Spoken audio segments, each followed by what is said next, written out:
Camilas e Camilas, você deve estar achando muito diferente esse cenário todo e toda essa reforma. Mas calma aí, você já vai entender tudo isso. Bom, nós vamos iniciar uma série muito doida, muito revolucionária que você só vai entender agora. Então, nós vamos falar sobre a Reforma Protestante.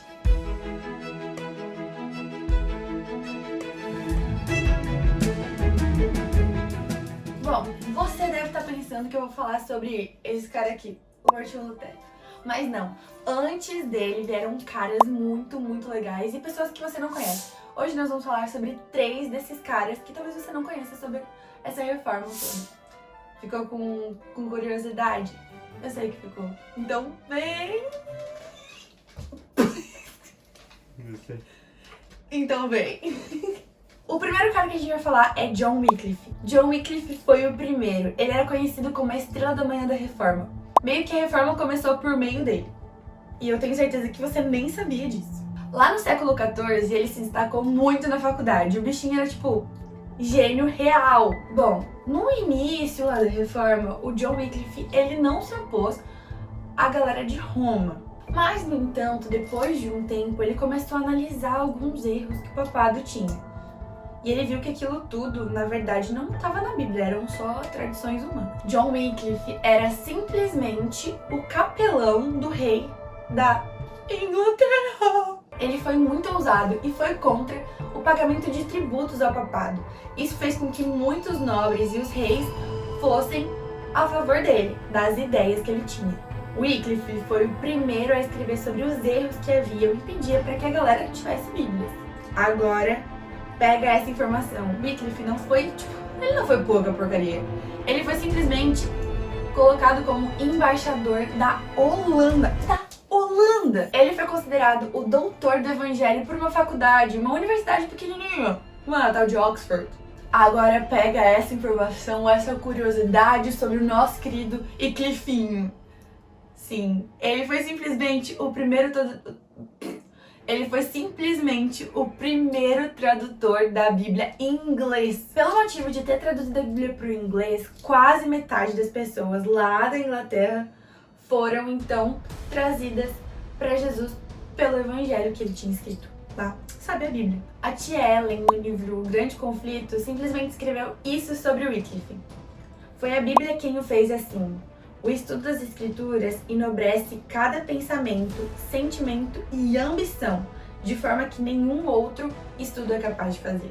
Então pode estudar teu livro de matemática o quanto tu quiser. Ele não vai te transformar como a Bíblia pode te transformar. Os seguidores de Wycliffe são chamados de Wycliffitas ou Lollards. E sabia que até alguns reis faziam parte desse rolê todo dos Wycliffitas? O ódio dos inimigos dele era tão grande que fez com que eles desenterrassem o coitadinho do Wycliffe que já tinha falecido e queimassem seus ossos e jogassem no rio. O grande problema é que isso virou um grande simbolismo, como se aquilo que ele tivesse, as doutrinas que ele colocou, fossem disseminadas por todos os lugares, como um rio. Muito louco, né? O segundo reformador que a gente vai falar um pouquinho agora é sobre John Russ. Sim, ele era um cara muito simples, nasceu numa vila e foi criado pela mãe dele. Desde o início, a mãe dele falava: menino, você tem que aprender, você tem que estudar. Igual a nossa mãe, né? E ela se deu muito bem, porque ele foi um cara muito estudioso e ele fez muita diferença com esses estudos. Russ foi simplesmente para a Universidade de Praga e ele era bolsista lá. E lá ele teve uma carreira gigantesca. Ele se tornou professor, ele se tornou reitor da faculdade e ele também foi para a corte do rei. Pega aonde o estudo pode te levar. Então estuda, querido. Estuda. John Russ começou a analisar uns escritos trazidos pelo amigo dele, Jerônimo. Esses escritos eram simplesmente os escritos que o Wycliffe, lembra do Wycliffe que a gente acabou de falar? Sim, eram os escritos do Wycliffe e ele começou a dar uma estudada nisso. O que será que... Olha no que deu. Bom, depois de ter lido sobre aquilo tudo que o Wycliffe falou, ele começou a pensar um pouco mais. Só que teve um dia em específico que ele estava andando pela rua e viu lá uma galeria de arte, alguns quadros expostos. Lá haviam 2 quadros. O primeiro quadro era muito fácil, muito simples e muito bem pintado. O primeiro quadro era um quadro em que Jesus estava em cima de um jumentinho. E Jesus tinha uma face humilde, os seus discípulos estavam com roupas humildes e estavam descalços entrando então ali na cidade. Em contraposição, ali do outro lado, os artistas foram muito inteligentes e colocaram uma ambiguidade, uma coisa que era uma coisa diferente da outra. Simplesmente colocaram um quadro da classe eclesiástica ali, com muito luxo e muita pompa, e o John Ross ficou pensando, nossa, mas que diferença entre uma coisa e outra? John Ross não aceitou absolutamente tudo que o Wycliffe tinha dito. O ponto é, ele aceitou falar sobre aquilo que ele via, que era sobre a corrupção, a ambição e tudo que era de ruim dentro daquela classe eclesiástica. As notícias daquilo que o Ross estava falando chegaram a Roma e queriam que ele fosse julgado lá em Roma. O problema é que ele sabia que se ele fosse para lá, o rei, a rainha, a universidade, os nobres, os governadores, todos eles então se juntaram para salvar o John Ross. E simplesmente fizeram com que ele tivesse uma salvação ali, um documento que o salvasse daquele julgamento em Roma. E fez com que ele fosse julgado naquele lugar onde ele já estava mesmo em pé. As coisas começaram a esquentar e John Ross então decidiu voltar para o campo, da onde ele tinha vindo. Bom, até o momento, Ross estava trabalhando sozinho esse tempo todo. Mas quando Jerônimo, o amigo dele, aquele cara que tinha apresentado todos os documentos de Wycliffe, decidiu se juntar à reforma, bom, eles ficaram tipo fortões. Acontece que Ross foi preso, mesmo tendo aquela proteção, aquele documento feito pelos governadores e pelos nobres. E lá na prisão ele ficou doente, o calabouço, que era úmido, acabou fazendo com que ele tivesse uma febre muito mais forte, que ele quase morreu. Enquanto ele estava preso, ele teve um sonho. Ele estava doente, mas ele sonhou, teve uma visão de que os desenhos, as pinturas que ele tinha feito na igreja dele, elas estavam sendo apagadas.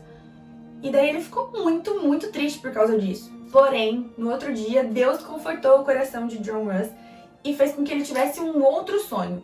Nesse outro sonho, outros pintores, muitas outras pessoas estavam lá pintando, reafirmando os desenhos de Jesus Cristo que ele tinha feito na capela.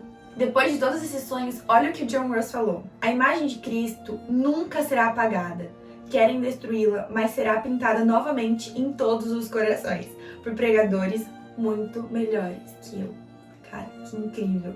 A sentença de Ross, infelizmente, foi ser queimado vivo em praça pública. Mas mesmo assim, em meio às chamas, ele estava lá cantando e clamando ao Senhor. Mal sabia ele que aquilo que ele estava vivendo incentivaria muitos outros reformadores e muitas outras pessoas. Acontece que tudo aquilo que aqueles inimigos estavam tentando destruir só reforçava ainda mais a vontade e a disseminação do Evangelho através da Bíblia. E agora nós vamos para o terceiro e não menos importante, o Jerônimo. Jerônimo era muito parça de John Ross na reforma. Quando ele descobriu que o Ross estava preso, mesmo sem proteção nenhuma e sem o apoio que o Ross tinha de vários nobres, reis, enfim, ele mesmo assim foi lá tentar ajudar o Ross. Só que deu ruim, né? Porque ele não tinha nenhuma proteção, ele simplesmente se deu mal lá. Então ele foi preso e também foi levado de volta acorrentado. Ele ficou preso durante um ano e ficou muito, muito doente, tipo, quase morreu. Ele ficou tão fraco pela doença e quando ele soube da morte de Ross, ele começou a desanimar, a ponto de renunciar a tudo aquilo que ele tinha falado. Sim, ele cedeu. Já na cela, sozinho, ele percebeu a burrada que ele tinha feito e ele se sentiu super, super culpado com tudo aquilo que aconteceu. Ele renunciou à retratação que ele tinha dado. Então, ele reafirmou novamente tudo que ele tinha falado sobre a reforma. Acontece que nessa mesma oportunidade ele decidiu não se defender. Ele só preferiu se calar. Não demorou muito e ele foi levado ao mesmo lugar que John Ross. Ou seja, ele seria queimado. O mais doido é que ele foi cantando também ao longo do caminho. E agora, pausa para as últimas palavras de Jerônimo. Senhor, tem piedade de mim e perdoa todos os meus pecados. Agora eu vou ler um pouquinho sobre a descrição de uma testemunha que estava lá no local. Olha o que a testemunha descreveu. Eles, tanto Ross quanto Jerônimo, se prepararam para o fogo como quem se arruma para uma festa de casamento. Não deram nenhum grito de dor quando as chamas subiram. Começaram a cantar hinos e a intensidade do fogo não era capaz de deter o seu louvor. Hoje em dia, nós não somos perseguidos, mas eu quero te perguntar, o que nós temos feito com a nossa liberdade? Os discípulos, os reformadores, todos esses mártires, Eles pregavam como se Jesus voltasse amanhã. Mas nós sabemos que ele realmente está prestes a voltar. E eu quero saber se você realmente crê nisso. Se você crê nisso, então comenta aqui embaixo, eu creio. Jesus deu uma missão muito clara pra gente. Lá em Marcos, capítulo 16, versículo 15, diz assim: Ide por todo mundo e pregai o evangelho a toda criatura. Para, se você pensou que a gente acabou esse vídeo, não, ele não acabou. Você vai se inscrever nesse canal se você não é inscrito, vai ativar o sininho, e se você conhece alguém que não é inscrito nesse canal, você vai mandar esse vídeo aqui pra essa pessoa. Sabe por quê? Porque se você quiser continuar nessa série dos reformadores, porque tem muita gente ainda muito legal, você precisa chegar a uma meta de likes. Sim, eu sei que vocês conseguem, vocês são incríveis. Vocês vão chegar à meta de 1000 likes nesse vídeo. Então coloca o dedinho pra funcionar, já envia pra todo mundo. E não esquece de deixar o seu like, né? Porque isso é o mais importante. Então, beleza? Beijo, tchau!